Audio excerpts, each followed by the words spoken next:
ここでブドウジュースがワインになっていく。要するに発酵場ですね。Voilà. Donc, vous avez vu, on va monter au-dessus des cuves, voir commencer, puisque je vous ai dit, la vendange part dans le gros tuyau, et ce gros tuyau se vide en haut par la cuve. で先ほどのでっかいパイプみたいなのありましたよね。あれが上に上がって上で持ってそのブドウがここに入れられている。Alors, on distingue deux types de cuves, les cuves de fermentation et les cuves de stockage ou d'élevage des vins. C'est pas la même chose. La cuve de fermentation a une porte ici, pour pouvoir sortir le marc du raisin, une fois que la fermentation est finie. Le marc, c'est en fait toutes les pellicules qui se sont agglutinées pendant la fermentation.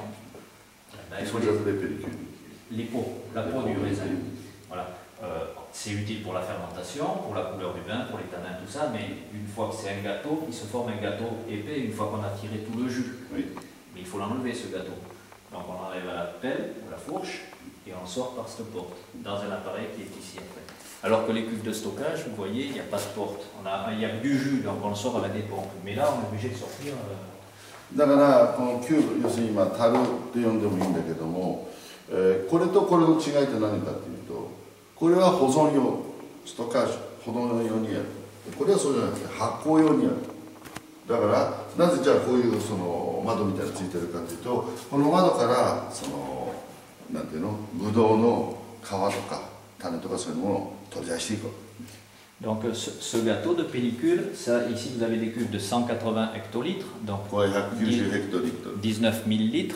だから19000リッターかな。Voilà. Donc quand on tire la cuve, ce qu'on appelle après la fermentation, en fait on tire à peu près 110 hectos de jus, à peu près 110, ça dépend de comment est la vendange, et il reste 1 mètre à 1 mètre 10 de ce gâteau de raisin compacté qu'il faut enlever. 大体そうすると、まあ19000リッター入れたとすると、その中で、まあワインとして取るのは1万、vous avez dit 11 110 hectos。